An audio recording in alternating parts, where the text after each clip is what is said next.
ce matin, nous avons tous constaté que dès que nous avons annoncé la présence d'habitants de Calais, donc de Simone Héricourt et de son mari, j'ai vu qu'immédiatement il s'est passé quand même une certaine émotion, une certaine réaction dans cette salle, parce que tout le monde comprend que ce qui est en train de se passer à Calais, c'est quand même un des cœurs des enjeux aujourd'hui de la bataille entre les envahisseurs et ceux qui veulent conserver leur culture, ceux qui veulent sauver leur pays, ceux qui veulent sauver leur culture, ceux qui veulent sauver leur futur, comme sont intitulées les journées aujourd'hui.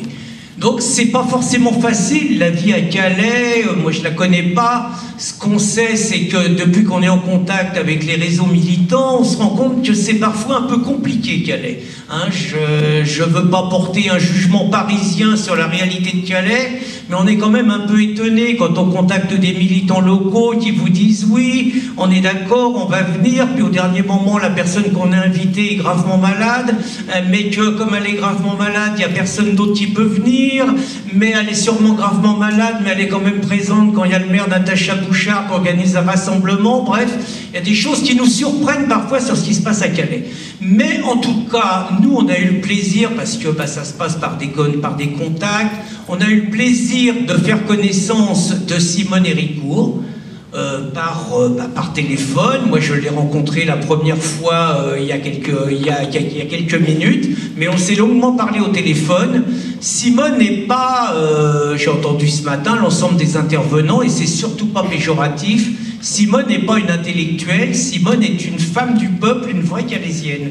Mais une vraie Calaisienne qui va nous apporter la réalité, l'authenticité du témoignage, du vécu, de la réalité quotidienne de ce que subissent les Calaisiennes. Elle est une Calaisienne de toujours. Et justement, son témoignage, comme tout à l'heure celui de Ghislaine Duménil sur la RATP, sont des témoignages de terrain. C'est très très bien d'avoir des témoignages comme Renaud qui, avec la hauteur qu'il est capable de prendre, nous fait comprendre la situation. Mais c'est capital d'être capable, dans des initiatives comme celle-ci, d'avoir le témoignage et la réalité des Français de tous les jours. Ceux dont les médias parlent jamais, ceux qu'on méprise, ceux qu'on ignore, ceux sur qui on marche. C'est quand même ça la réalité. Et donc je suis vraiment ravi d'inviter donc Simone Héricourt à venir à cette tribune, si elle est dans la salle, ça facilitera. Donc je suis ravi qu'elle nous amène un témoignage que vous n'entendrez certainement pas sur Canal+, que vous n'entendrez certainement pas dans les médias, mais que vous entendrez à l'occasion de cette initiative.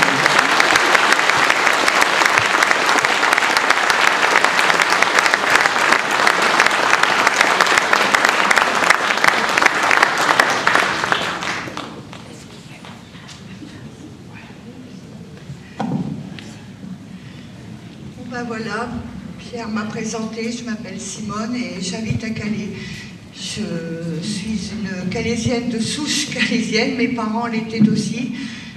Et Calais, c'est toute ma vie. J'ai grandi là, j'ai toujours vécu là, et Calais avant, c'était une ville très agréable.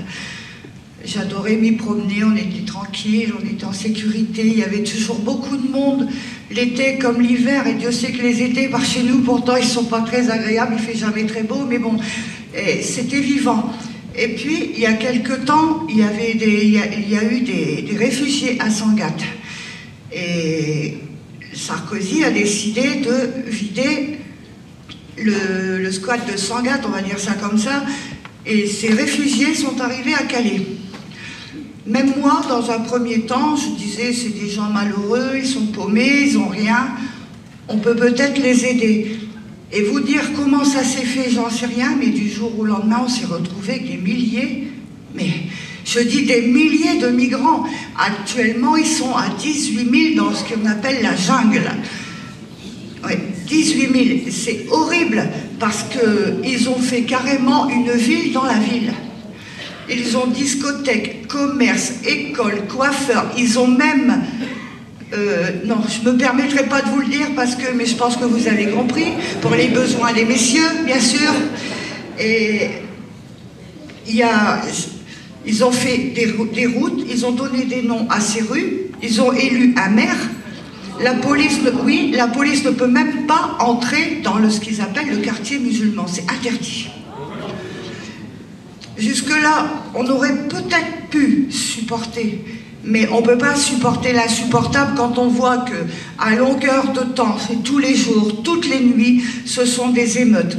Ils déboulent en centre-ville à 2, 3, 4 000, partout. Ils frappent sur les voitures à coups de barre de fer.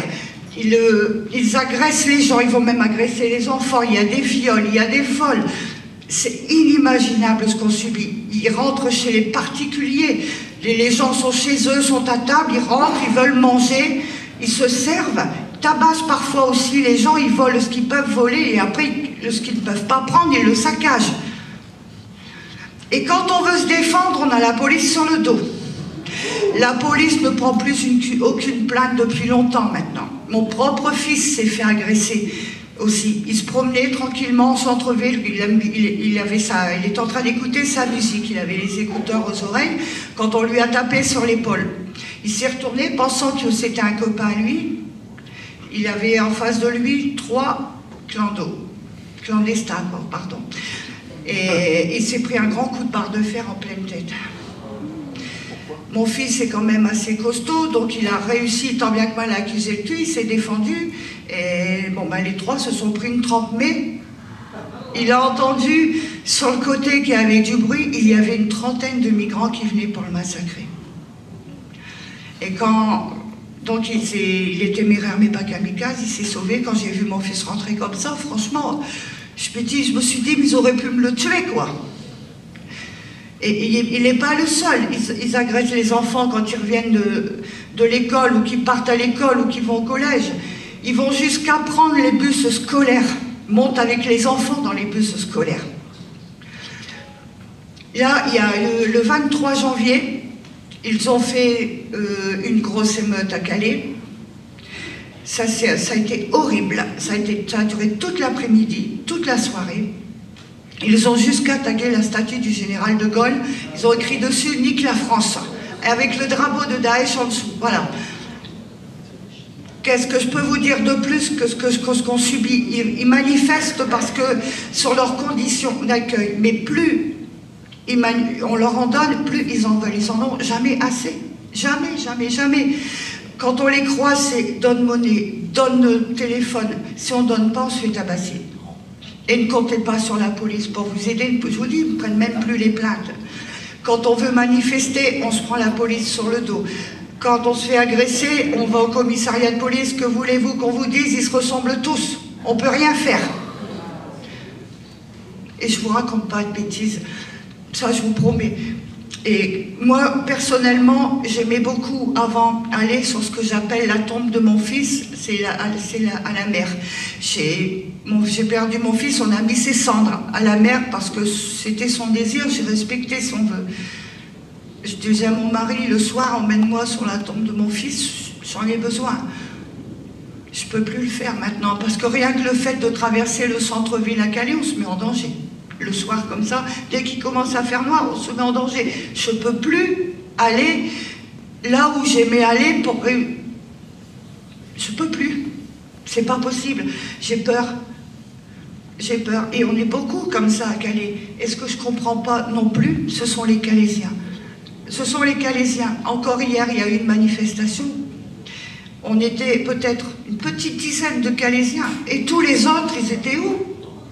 Mais la peur n'évite pas le danger. Le gouvernement nous a abandonnés. Ils ont décidé de condamner Calais. Et si nous, Calaisiens, on ne bouge pas, on va choper tous les migrants de France là, et nous, on est fichus, on est morts. Et les Calaisiens, des moutons, je ne les comprends pas. Et hier, donc, j'étais à cette manif, j'étais en plein dedans, avec mon mari, mon fils, des amis. Et il y a eu le général Picmal qui était là. Il a parlé.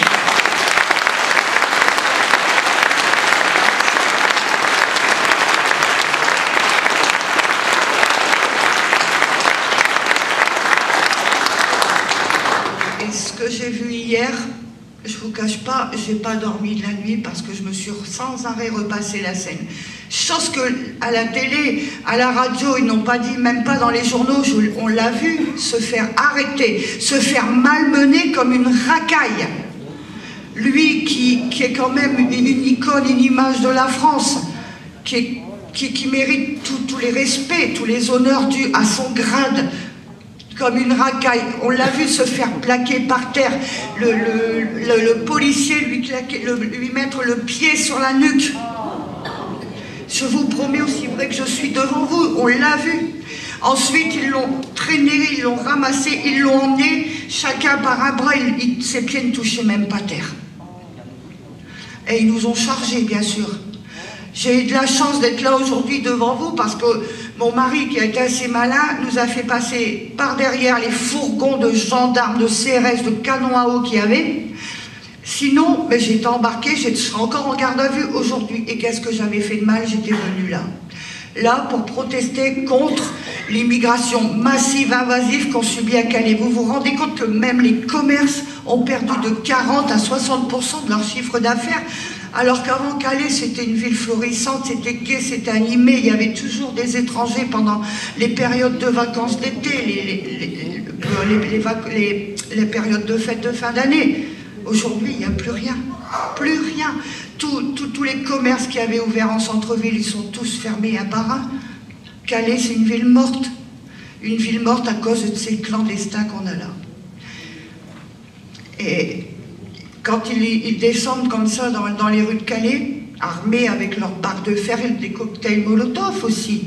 Attention, ils ont été surpris en train d'en faire, mais moi je ne comprends pas pourquoi on ne les punit pas. Pourquoi, quand la police les attrape, les relâche aussi vite? Alors que si nous...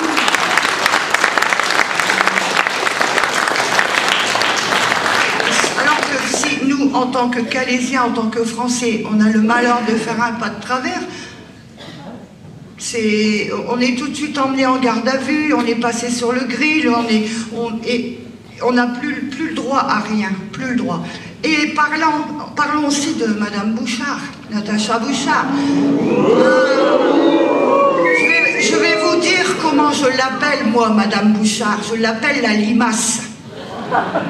Oui, parce que plus le temps passe, depuis qu'elle est élue maire de Calais, plus elle engraisse. Et franchement, elle ne fait rien pour les habitants de Calais. Elle a eu des aides de je ne sais combien de millions d'euros.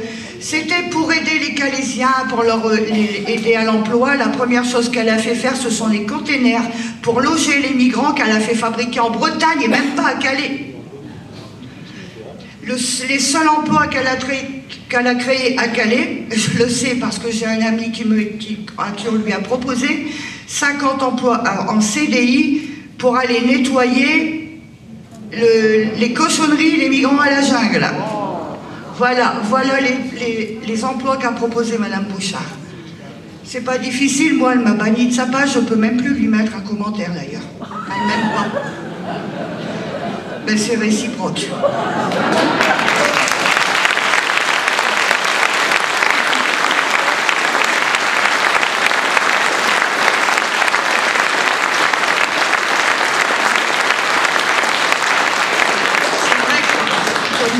Pierre, je ne suis pas une intellectuelle, je n'ai pas fait des grandes études parce qu'ayant perdu mon père jeune, j'ai été obligée d'arrêter l'école très jeune aussi pour pouvoir aider. Mais je ne suis pas idiote pour autant.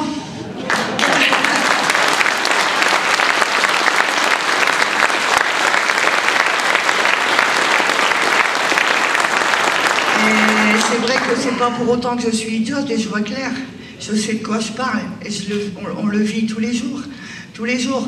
Alors maintenant, il y a aussi une chose qui se passe, c'est que ce sont les no-borders qui... Alors là,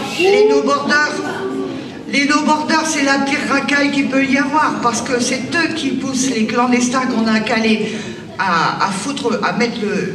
On va le dire comme ça, le bordel, hein. Mais c'est bien pire que ça. Ils sont aux quatre coins de la ville avec leur talkie-walkie, puis ils leur donnent leurs ordres. J'ai vu les CRS reculer, moi, devant les migrants l'autre fois. Ouais. J'en ai pleuré. Parce que je me suis dit, c'est pas normal. C'est pas normal. On est chez nous, on est dans notre pays, on est dans notre ville. Les CRS devraient plutôt c'était aux migrants de reculer et pas l'inverse. Pas l'inverse. Alors ils manifestent parce que, comment donc, ils veulent 2000 € d'argent de poche par mois. Personnellement, moi je les ai pas. Ça c'est... Ils veulent une voiture et aussi une maison, bien sûr. Et une maison, parlons-en des maisons. Quand on voit que Madame Bouchard a fait expulser des gens de leur maison de Calais qui étaient auprès de la zone des dunes parce qu'ils étaient... c'était pas vivable pour eux parce que les migrants trop près de chez eux, ils ont subi des agressions, des vols et j'en passe. Elle les a expulsés alors qu'ils payaient leur loyer. Même moi, ma maison, on me chasse de ma maison le mois prochain. On me prend ma maison. Pourtant, on a toujours été honnête. Mais c'est trop long à expliquer. Il y a eu un jugement et on me vend ma maison le mois prochain alors qu'on n'a rien à se reprocher. Vous voyez? Chez mon mari qui est malade, qui a un cancer, mais ça fait rien. Les Français, il faut les écraser, il faut les foutre dehors, il faut leur prendre tout ce qu'ils ont pour laisser la place à la racaille qui veulent nous coloniser.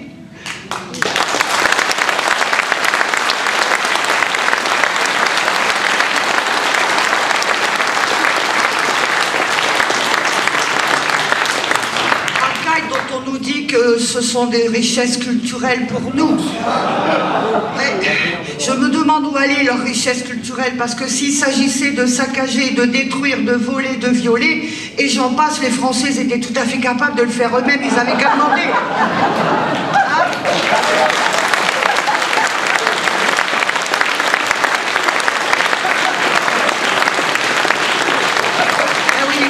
Moi, je parle avec mon cœur, avec mes mots à moi, et voilà quoi.